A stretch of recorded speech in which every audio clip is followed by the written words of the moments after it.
Greetings, Retro Zoltan here. In my search for handhelds, I came across one that someone was selling for $118, and after closer examination I realized I had the same exact one in my closet, remembering I only paid about $25. Is this system special, or was this person just being completely delusional with its pricing? I decided to take this out of the closet and find out, and the only difference from what I have seen is the writing on the box. While mine I can't decipher, the one that I saw being sold has text on it that says, "Oh Youth" on the cover. What does that mean? Oh, youth.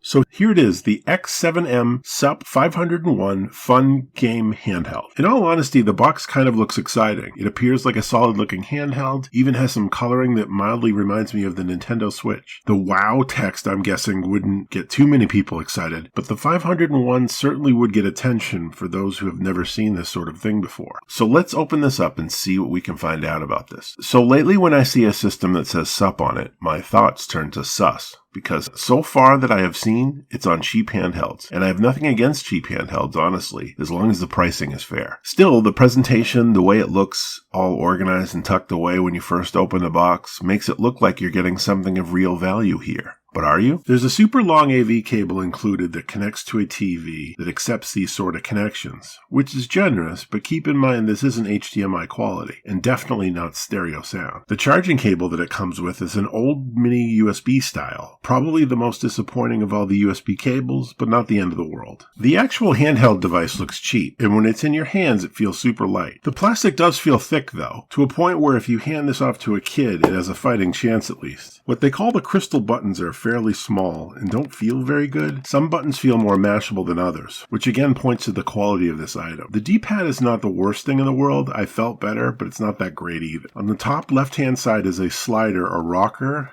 as an alternative to the D-pad, but it feels clunky, and at first it was getting stuck at certain angles. The top of the unit has a volume knob, which I like to see, the AV port to connect to your TV, and also a really hard to move on-off switch. It also has a clever USB port that works for both charging and for connecting the controller that they included in the kit, only usable as the second controller for multiplayer games. There is a speaker in the back, which is fairly basic and obviously mono. The 7XM sports a 1200 mAh battery, which lasts 3 to 4 hours easy, and a 3.5-inch screen that isn't outstanding, but again, it's not the worst I've ever seen. When you turn it on, it plays some music and asks you Chinese or English. Get used to this screen because you will see it repeatedly. I'm not sure why the Chinese version has a boy with a bat and the English version has a mouse with a martini, but here we are. It's a bummer you have to keep telling your handheld you want to see the menu in English, but it has no way of remembering. Then you get the infamous 501 game list. I tried to find out more about this, if this was a NES chip or some sort of chip off of a Famicom multi-cart, but information on the specific 501 is very vague.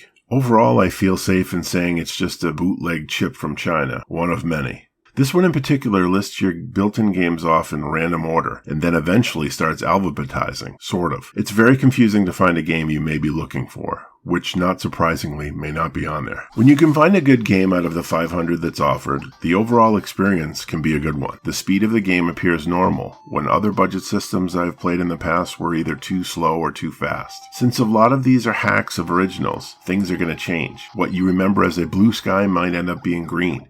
And Super Mario Bros. 3 title will just say 3, but the gameplay remains intact for the most part. Since these are all 8-bit NES games, which only require 2 buttons, the extra X and Y buttons are turbo, which can change your game entirely. With this feature, I had fun stabbing like a crazy man in Russian Attack. They don't even stand a chance. There's entertainment here, but there's certainly a limit. I was hoping that this handheld held some secret SD card on it somewhere, but there was none to be found.